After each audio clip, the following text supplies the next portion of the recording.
പൗരോഹിത്യ വിശുദ്ധി. ലേവ്യരുടെ പുസ്തകം 21-ാം അധ്യായം 1 മുതൽ 24 വരെയുള്ള വാക്യങ്ങൾ. പൗരോഹിത്യ വിശുദ്ധി. കർത്താവ് മോശയോട് അരുളി ചെയ്തു, അഹ്റോന്റെ പുത്രന്മാരായ പുരോഹിതന്മാരോട് പറയുക, പുരോഹിതന്മാരാരും തങ്ങളുടെ ജനങ്ങളിൽ മൃതരായവർക്ക് വേണ്ടി സ്വയം അശുദ്ധരാകരുത്. എന്നാൽ തൻ്റെ അടുത്ത ചാർച്ചക്കാരെ പ്രതി, പിതാവ്, മാതാവ്, മകൻ, മകൾ, സഹോദരൻ എന്നിവരെ പ്രതി അവൻ സ്വയം മാലിന്യം ഏറ്റുകൊള്ളട്ടെ. അതുപോലെ കന്യകയായ സഹോദരിയെ പ്രതിയും.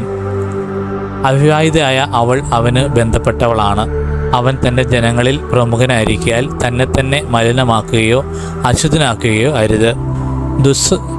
ദുഃഖസൂചകമായി പുരോഹിതന്മാർ തല മുണ്ടനം ചെയ്യുകയോ താടി വടിക്കുകയോ ശരീരത്തിൽ മുറിവുണ്ടാക്കുകയോ അരുത്. ദൈവത്തിൻ്റെ മുൻപിൽ അവർ വിശുദ്ധരായിരിക്കണം. ദൈവത്തിൻ്റെ നാമം അശുദ്ധമാക്കരുത്. അവരാണ് ദൈവമായ കർത്താവിന് ദഹന ബലികളും ഭോജന ബലികളും അർപ്പിക്കുന്നത്. അതുകൊണ്ട് അവർ വിശുദ്ധരായിരിക്കണം. അവർ വേശ്യയെയോ അശുദ്ധയാക്കപ്പെട്ടവളെയോ ഭർത്താവ് ഉപേക്ഷിച്ചവളെയോ വിവാഹം ചെയ്യരുത്. എന്തെന്നാൽ പുരോഹിതൻ ദൈവസന്നിധിയിൽ വിശുദ്ധനായിരിക്കണം. നിന്റെ ദൈവത്തിന് കാഴ്ചയപ്പം സമർപ്പിക്കുന്നതിനാൽ നീ അവനെ വിശുദ്ധീകരിക്കണം. അവൻ നിനക്ക് വിശുദ്ധനായിരിക്കണം. കാരണം നിങ്ങളെ വിശുദ്ധീകരിക്കുന്ന കർത്താവായ ഞാൻ പരിശുദ്ധനാണ്. പുരോഹിതൻ്റെ മകൾ പരസംഗം ചെയ്ത് തന്നെ മലിനമാക്കിയാൽ അവൾ തൻ്റെ പിതാവിനെ അശുദ്ധനാക്കുന്നു. അവളെ അഗ്നിയിൽ ദഹിപ്പിക്കണം. അഭിഷേക തൈലം തലയിൽ ഒഴിക്കപ്പെട്ടവനും വിശുദ്ധ വസ്ത്രങ്ങൾ ധരിക്കാൻ പ്രതിഷ്ഠിക്കപ്പെട്ടവനും സഹോദരന്മാരിൽ പ്രധാന പുരോഹിതനുമായവൻ തൻ്റെ തലം നഗ്നമാക്കുകയോ വസ്ത്രം കീറുകയോ അരുത്.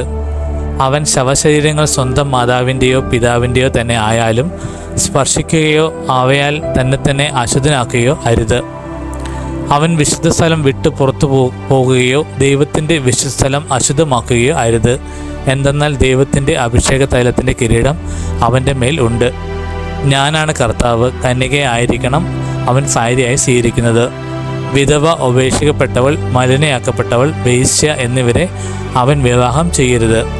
സ്വജനത്തിൽ നിന്ന് ഒരു കന്യകയെ വേണം അവൻ ഭാര്യയായി സ്വീകരിക്കാൻ. അങ്ങനെ അവൻ തൻ്റെ മക്കളെ സ്വജനങ്ങളുടെ ഇടയിൽ അശുദ്ധരാക്കാതിരിക്കട്ടെ.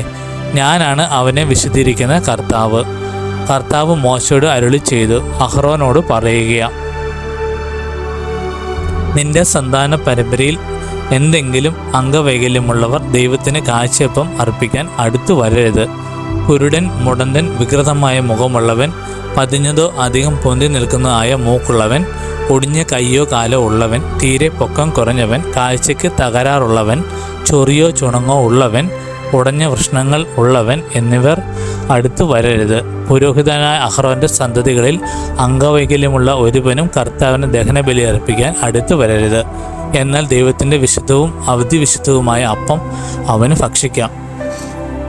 അവൻ ബലിപീഠത്തെയോ തിരശ്ശീലയോ സമീപിക്കരുത്. എൻ്റെ വിശുദ്ധ പേടകം അശുദ്ധമാക്കാതിരിക്കേണ്ടതിന് വികലാംഗർ അവിടെ വരരുത്. കാരണം കർത്താവായ ഞാനാണ് അവയെ വിശദീകരിക്കുന്നത്. അഹ്റോനോടും പുത്രന്മാരോടും ഇസ്രായേൽ ജനത്തോടും മോശ ഇക്കാര്യം പറഞ്ഞു.